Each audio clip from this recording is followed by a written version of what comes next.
महसूस हो रहा है कि आदरणीय रामजीवन महोदय जैसे लोगों का जन स्वराज पार्टी को आशीर्वाद प्राप्त हो रहा है। इसके लिए धन्यवाद। और मैं आदरणीय प्रशांत किशोर जी का भी बहुत बहुत धन्यवाद व्यक्त करता हूँ। मैं मुबारकबाद देता हूँ कि इस मझौल की धरती पे आदरणीय रामजीवन महोदय से आशीर्वाद लेने के लिए आए हैं। मैं इनका भी तहे दिल से और मझौल वासियों की तरफ से भी मैं हार्दिक स्वागत आदरणीय प्रशांत किशोर जी का करता हूँ। मैं समझता हूँ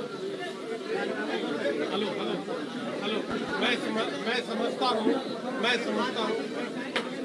समझता हूँ कि अब मुझे लगता है कि आप लोग काफी 2-2.5 घंटे से यहाँ पे बैठे हुए हैं और आप के बीच में बाधा नहीं बनना चाहता हूँ। मैं सीधा चाहता हूँ कि आदरणीय प्रशांत किशोर जी को माइक देता हूँ और फिर वो सर रखेंगे। फिर हाँ एक मिनट सर आप माइक दिखवा दीजिए। माइक में लाइक हेलो हाँ आगे। तो सबसे पहले मैं सबसे पहले स्वागत तो राजीव नयन उर्पोलो जी से कहते हैं कि भाई स्वागत करें।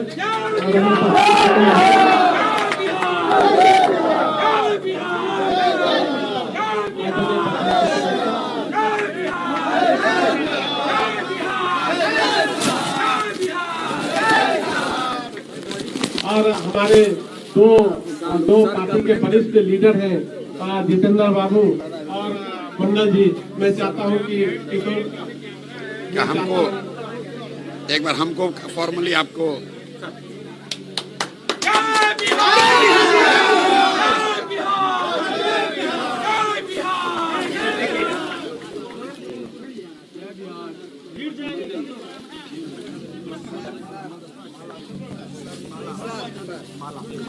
हो गया भाई, माला बाद में पहनाइएगा। बैठिए। अब मैं चाहता हूँ कि हमारे गार्जियन हम लोग के अभिभावक बैठ जाइए, प्लीज बैठ जाइए। पीछे के लोग भी आपकी बात को सुनना और देखना चाहते हैं। मैं चाहता हूँ कि आदरणीय रामजीवन बाबू अपने 2 बातों से आदरणीय प्रशांत किशोर जी को और जन स्वराज पार्टी को आशीर्वाद दें।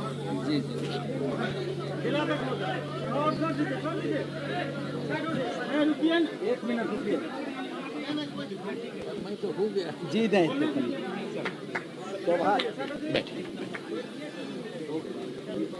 बोला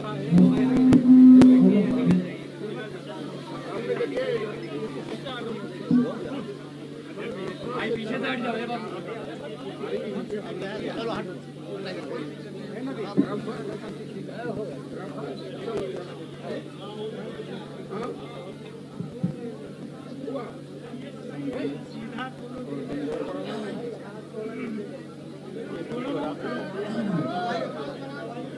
मैं तो राजनीति में हूँ नहीं।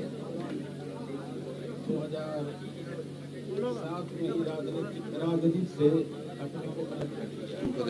वो पकड़ लेंगे। राजनीति से अपने को अलग कर दिया। जब मैंने खुद घोषणा की कि मैं राजनीति से अपने को अलग करता हूँ, तो फिर मैं अपने आप को उसका पालन न करूँ, ये बात उचित नहीं। लेकिन मैं किसी भी राजनीतिक दल में हूँ नहीं और अब तो 93 वर्ष मेरी उम्र हो गई। अब राजनीति में जाने का कोई ये भी नहीं है, मतलब भी नहीं है। तब इन्होंने शुरू किया है, राजनीति में आए हैं, इन्हें मैं बधाई देता हूँ। और एक चीज कहूँगा, मेरा जो 50 वर्ष का राजनीति का अनुभव रहा, राजनीति का स्वरूप बिगड़ गया। राजनीति का काम था जागृति पैदा करना। मैं अभी वहाँ कह रहा था कि पृथ्वीराज की पराजय के बाद गोरी, गजनी, खिलजी, रजिया, तुगलक, लोधी, मुगल, अंग्रेज इतने शासक देश में आए। कभी महाराणा प्रताप, कभी शिवाजी, कभी बहादुर शाह जफर, कभी अलग अलग ढंग से लोगों ने कोशिश की, लेकिन देश आजाद नहीं हुआ, चूंकि राजनीतिक दल नहीं था। गांधी जी ने यही काम किया कि गांव स्तर से लेकर दिल्ली स्तर तक राजनीति का ढीला ढाला ही संगठन खड़ा कर दिया और देश आजाद हो। तो जागृति पैदा की। बदकिस्मती से अब राजनीति विकृति पैदा करने लग गई। इसलिए राजनीति के प्रति धीरे धीरे लोगों में नफरत पैदा होने लग गई और परिणाम ये निकला कि राजनीति से अच्छे लोग सब निकलने लग गए। मैं गांधी से कहूँगा, आपने प्रयास किया है, अच्छा है, मैं इसकी सराहना करता हूँ और मैं आपका समर्थन भी करता हूँ। अच्छा काम करें यार, क्योंकि जब लोकतंत्र रहेगा तो राजनीतिक दल रहेगा और राजनीतिक दल में अगर अच्छे लोग रहेंगे तो राजनीति का स्वरूप अच्छा रहेगा, है ना। धीरे धीरे अच्छे लोग राजनीति से हटते चले जा रहे हैं। इसलिए मैं कहूँगा आपने प्रयास किया है, मैं आपको धन्यवाद देता हूँ और ये कहता हूँ, फिर इस बात को दोहराता हूँ कि आप चले हैं, कठिनाई होगी, लेकिन इस प्रयास में अगर लगे रहेंगे तो नहीं सोलह कुछ तो साफ होगा ही राजनीति का स्वरूप। और फिर जब सफाई शुरू होगी तो धीरे धीरे फिर आसान और बना दें। उन्होंने प्रयास किया है, मैं इनका समर्थन करता हूँ और इनको बधाई देता हूँ कि आप चले हैं। चलिए, जैसे मैंने पहले कहा कि मैं तो अकेला ही चला था, मंजिल मकसद मगर लोग साथ होते कारमा बनता जाए, ये कारमा तो बनता जा ही जाए, लेकिन अब चले। अच्छा किया है। गांधी जी जिस समय नमक सत्याग्रह के लिए शुरू में निकले थे कुछ लोग, बल्कि जवाहरलाल कांग्रेस के अध्यक्ष थे, उन्होंने भी विरोध किया था, लेकिन दूसरे दिन जब लोग हजारों लोग उसमें शामिल हुए थे, 2 दिन के बाद जवाहरलाल उसमें शामिल हुए थे और जो हुआ, इसीलिए प्रयास करें। अच्छा है। फिर मैं वही दोहराता हूँ कि लोकतंत्र रहेगा तो राजनीतिक पार्टी रहेगी और राजनीति में जो विकृति आ गई है आप उसको स्वच्छ करने के लिए निकले हैं। अच्छा है, करें। मैं आपकी तारीफ करता हूँ और मैं तो अब कहने की सारी से ये नहीं हूँ, लेकिन मैं आपको आशीर्वाद देता हूँ, आपकी शुभकामना चाहता हूँ।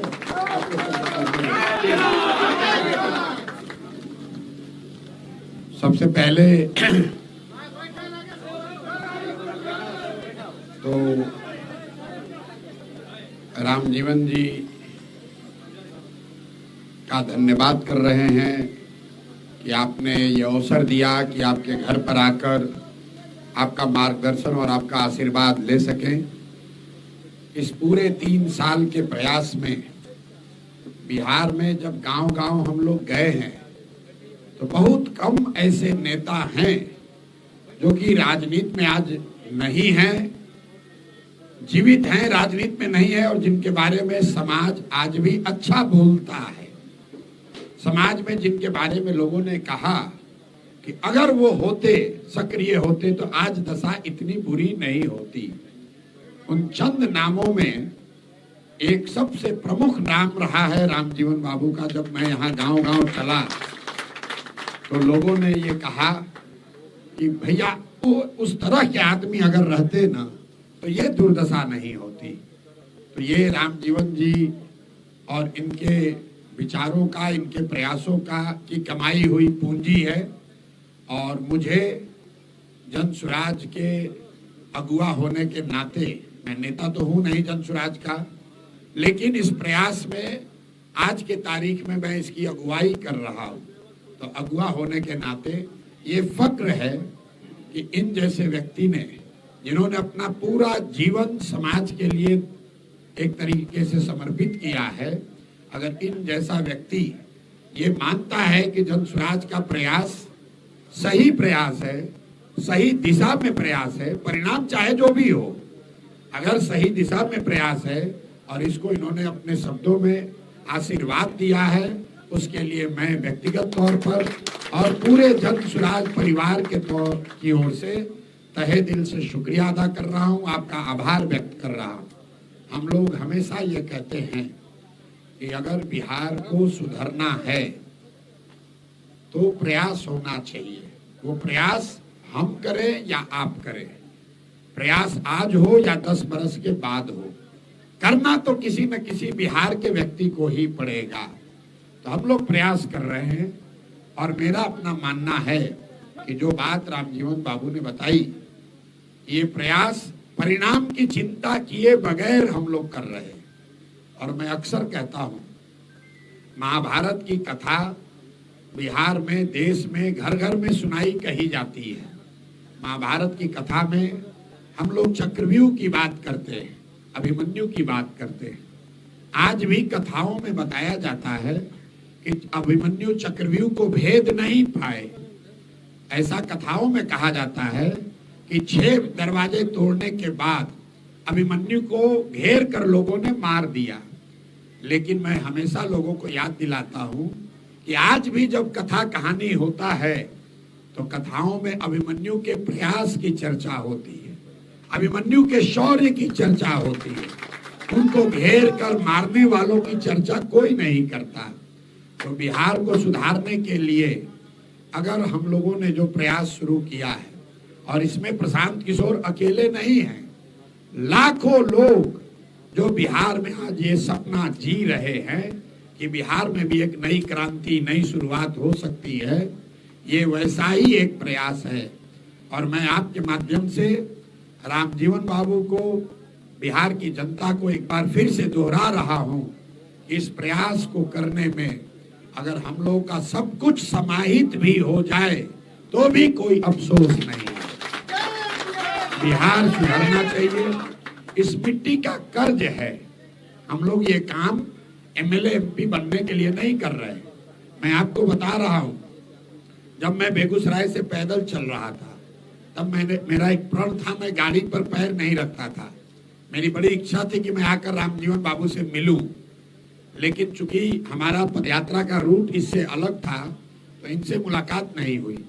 लोकसभा चुनाव से पहले तो मेरी इनसे फोन से बात हुई थी, तो इन्होंने उस समय भी मुझे कहा कि आप लोकसभा का चुनाव लड़िए, कहीं से चुनाव लड़िए, और आज भी मुझे सलाह दे रहे थे। लेकिन मैं बहुत विनम्रता से इनके सुझाव को खारिज कर रहा हूं। मेरा लक्ष्य एमएलए एमपी बनना नहीं है, हम लोग मंत्री बनने नहीं आए, हम लोग बिहार में मुख्यमंत्री बनने का भी सपना लेकर नहीं आए। भगवान की दया से जितना एमपी एमएलए मंत्री बनकर मिल सकता है, जितना नाम, पैसा, शोहरत, उन सब पदों का बड़ा सम्मान है, उन पदों पर रहने वाले लोगों का भी सम्मान है, लेकिन भगवान ने ये सब कुछ बहुत दिया है। अब जीवन में एक ही लक्ष्य है कि जिस मिट्टी में जन्म हुआ, जहाँ के सरकारी स्कूल से पढ़कर हम लोगों ने अपना जीवन शुरू किया, इस मिट्टी का कर्ज है, इसको वापस करना है। और हर हालत में जब तक बिहार को सुधारेंगे नहीं तब तक मानेंगे नहीं, ये संकल्प है। और इस संकल्प में जब जब रामजीवन बाबू जैसे लोगों का आशीर्वाद मिलता है, साथ मिलता है, तो हम लोग का मनोबल, हम लोग की ताकत सैकड़ों गुना बढ़ती है। तो उस नजरिए से मैं फिर से आपका चरण स्पर्श कर रहा हूं, आपके आशीर्वाद के लिए आपको धन्यवाद दे रहा हूं, आपका आभारी रहूंगा। साथ में आपने और एक बहुत बड़ा दिल दिखाया है, और इन्होंने अपने बेटे साहब, इनको जनसुराज के हवाले तो नहीं कहूंगा, लेकिन ये आशीर्वाद दिया है कि आप जनसुराज में जुड़कर समाज सुधार के इस प्रयास में कंधा लगाइए। तो मैं इस मंच से आपका भी तहे दिल से शुक्रिया अदा कर रहा हूं, आपका स्वागत कर रहा हूं, और चाहूंगा कि 2 शब्द आप अपने सामने रखें। बहुत बहुत शुक्रिया।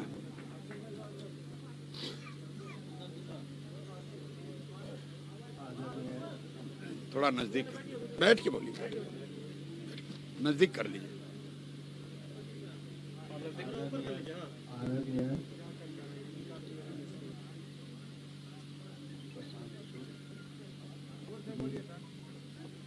आदरणीय प्रशांत किशोर जी, परम आदरणीय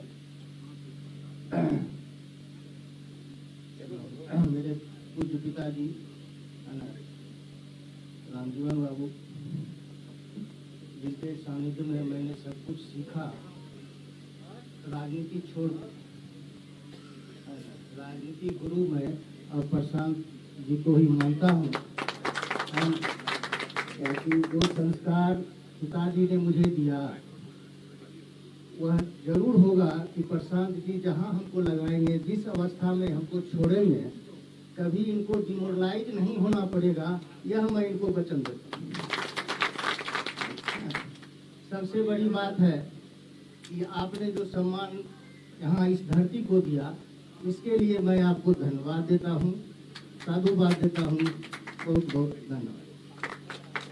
बस अंतिम एक बात, रामजीवन जी के उपस्थिति में कि आपने जो शब्द 93 साल की उम्र में राजनीति छोड़ने के बाद जन स्वराज के लिए कहे हैं, तो मैं मीडिया के सामने आपको सबको साक्षी रख के बता रहा हूँ, गांव-गांव में भी कहता हूँ, उसको दोहरा देता हूँ कि जब तक प्रशांत किशोर जन स्वराज में जुड़े हुए हैं, इसकी ईमानदारी में, इसकी शुद्धता में, इस प्रयास के पीछे जो सोच है उसमें एक पैसे का भी कॉम्प्रोमाइज ना हुआ है, ना आगे होने देंगे। जिन विचारों को लेकर हम लोग चले हैं, उस विचार को लेकर आगे ही चलेंगे। अपने प्रयास में कोई कमी नहीं लाएंगे और कहीं पर भी कभी किसी कारण से कॉम्प्रोमाइज नहीं करेंगे, ना सत्ता पाने के लिए, ना विपक्ष में रहने के लिए, ना कोई सफलता के लिए। अगर जरूरत पड़े तो आने वाले 10 साल भी रोड पर रहना पड़े, कोई बात नहीं है। मैंने मंच से कहा है, जन स्वराज पहली ऐसी पार्टी होगी जिसका नेता, जिसका अगुवा ये मंच से रोज कहता है कि अगर जन स्वराज से भी कोई गलत आदमी चुनाव में खड़ा हो जाए, मैं बिहार की जनता से अपील करता हूं, उसको भी हराइए। गलत आदमी नहीं जीतना चाहिए, बिहार जीतना चाहिए। जन स्वराज जीते या न जीते, अच्छे लोग जीतेंगे तभी इस धरती का कल्याण होगा, तभी बिहार का सुधार होगा। हम लोग की कोशिश होगी कि समाज से सबसे अच्छे लोगों को आपके प्रतिनिधि के तौर पर चुनने का आपको अवसर दे। और मेरा विश्वास है कि समाज की जो चेतना है वो दब गई है, मरी नहीं है। आईने पर जैसे धूल पड़ जाता है, तो बिहार के लोगों की चेतना पर धूल पड़ गई है, वो मरी नहीं है। ये ज्ञान की भूमि है। एक बार उस धूल को हटा दिया जाए तो फिर से आईने की तरह यहाँ का समाज चमकने लगेगा। इसी विश्वास के साथ ये प्रयास कर रहे हैं। आप सभी साथियों का बहुत बहुत शुक्रिया।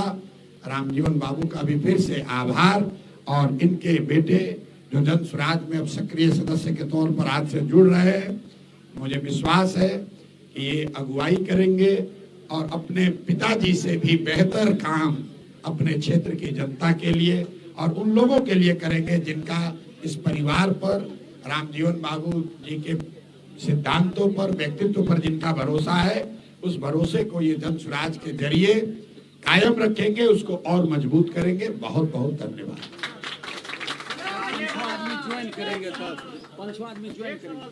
अब सवाल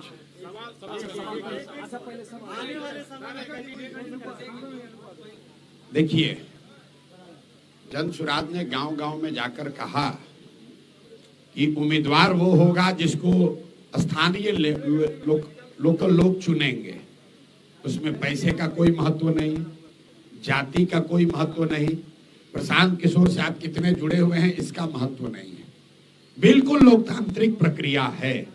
जिन लोगों ने जन स्वराज के साथ जुड़कर समाज के लिए जन स्वराज के विचार को घर घर पहुंचाने में जिन्होंने भी प्रयास किया है, उनके बीच में लोकतांत्रिक मुकाबला है।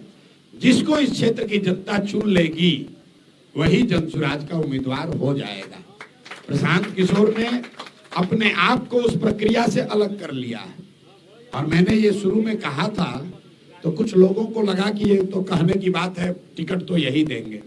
लेकिन आप देख लीजिए, टिकट की चर्चा जिस कमेटी में होती है, प्रशांत किशोर उसमें बैठते भी नहीं है। मैं तो अभी भी गांव-गांव घूमकर लोगों को यही कह रहा हूं कि अपने बच्चों के लिए वोट दो, बिहार में शिक्षा के लिए वोट दो, रोजगार के लिए वोट दो, बिहार में बेहतरी के लिए वोट दो। मैं टिकट की कमेटी में नहीं बैठता हूँ। तो सारे लोग यहाँ आएंगे, लोग बैठेंगे, यहाँ पर सामूहिक निर्णय होगा। जिसके पक्ष में निर्णय होगा वो सही उम्मीदवार होगा। दूसरी बात, इतने बड़े व्यक्तित्व के लड़के को का राजनीति में आना, उसको आप टिकट से मत जोड़िए। आप इनके व्यक्तित्व का कम से कम ख्याल रखिए। ये वो लोग हैं जो चाहते तो जीवन पर्यंत राजनीति कर सकते थे। इन्होंने सब कुछ रहते हुए छोड़ दिया। और आप कह रहे हैं कि टिकट मिलेगा कि नहीं। ये टिकट की राजनीति करने वाले लोग नहीं हैं, ये उससे बहुत बड़े लोग हैं। तो इनके सम्मान में मुझे लग रहा है कि आपको ये सवाल नहीं करना चाहिए। जो कुछ भी जिम्मेवारी समाज की ओर से इनको मिलेगी, जन स्वराज में मिलेगी, मेरा पूरा विश्वास है कि उस पर ये खरे उतरेंगे। संस्कार भी है और आगे करने की सोच भी है।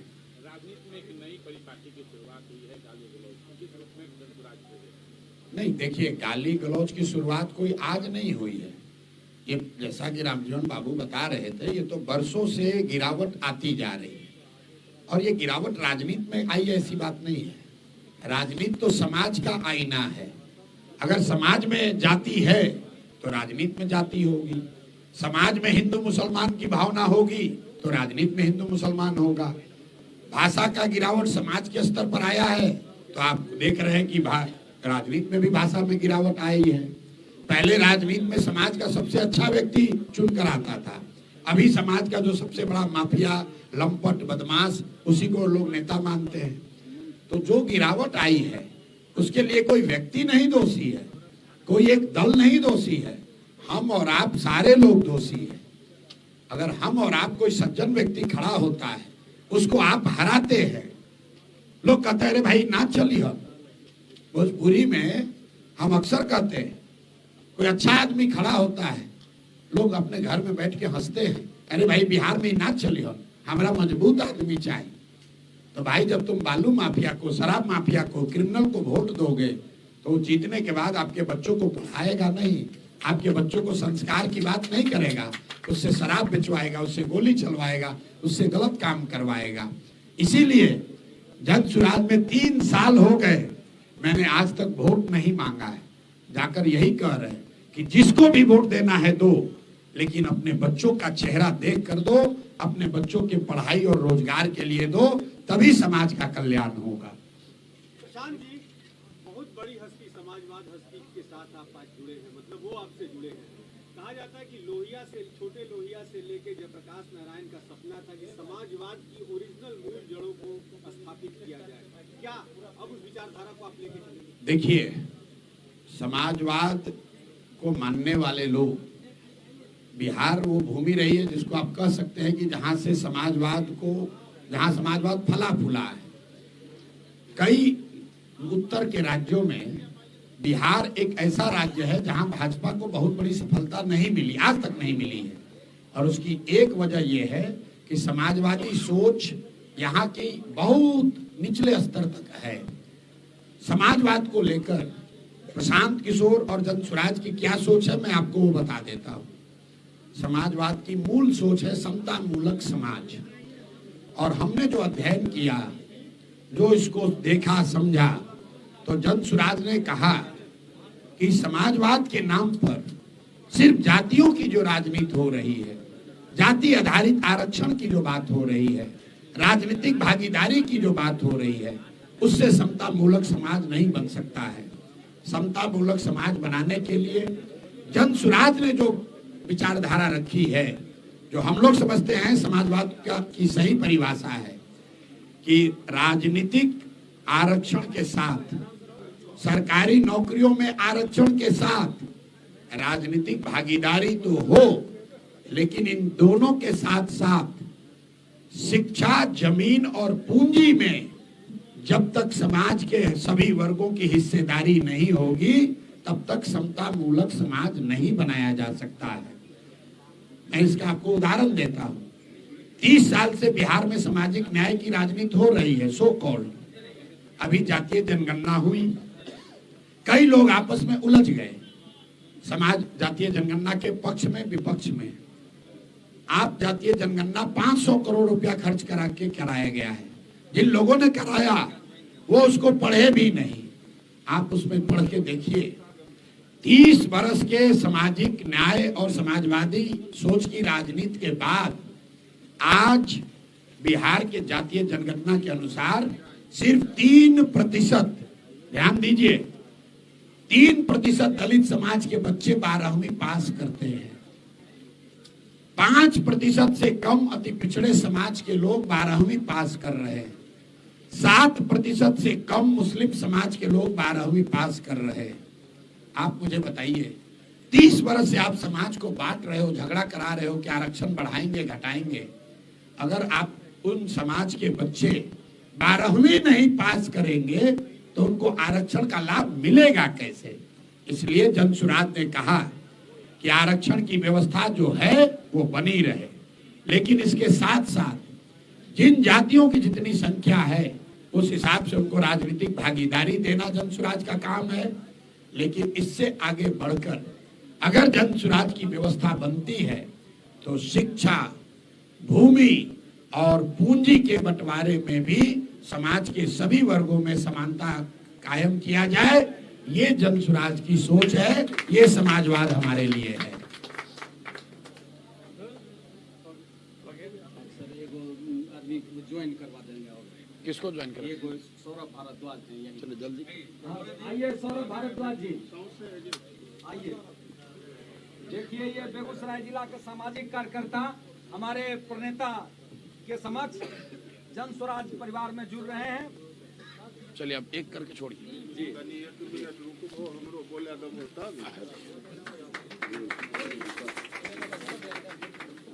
चलिए हो गया। सुमंत कुमार, बोलिए। अरे भाई आप आदमी 93 साल के बैठे हुए गर्मी में और आप बोलिए, बोलो ना यार। मैं सौरभ भारद्वाज हूँ। जो लोग नहीं जानते हैं उनको मैं अपना परिचय दे दूं। और सबसे पहले मैं आपका हार्दिक स्वागत करता हूँ बेगूसराय के मंझोल की इस पावन धरती पर। और मैं बहुत सौभाग्यशाली हूँ कि मैं अभी जब इस पार्टी को ज्वाइन किया है उस वक्त हमारे समाज के अभिभावक रामजीवन बाबू भी इस पार्टी से जुड़े हैं। ये मेरे लिए बहुत पार्टी से नहीं जुड़े हैं, पार्टी को आशीर्वाद दे रहे हैं। और दूसरी बात कि मैं आप लोग जैसा कि जानते हैं कि बेगूसराय के तमाम मुद्दों पर हम लगातार बने रहते हैं, चाहे नेताओं के विरोध में हो चाहे प्रशासनिक अधिकारियों के विरोध में। आए दिन हम लगे रहते हैं, लेकिन यहाँ पे मेरे साथ एक समस्या हुई कि आप अकेले कितने दिन तक सबसे अकेले टक्कर लेते रहेंगे। ऐसे परिस्थिति में मेरे सामने ये समस्या आई। तमाम पार्टियों ने मुझे ऑफर किया कि सौरभ जी आप आइए, आपको ये बना दिया जाएगा, वो बना दिया जाएगा। ऐसे परिस्थितियों में मैं भी इंतजार में था कि कोई ऐसा दिखे जिसमें सही रूप दिखे, सही दिशा दिखे, सही व्यवस्था दिखे, जिसके साथ चल के मेरे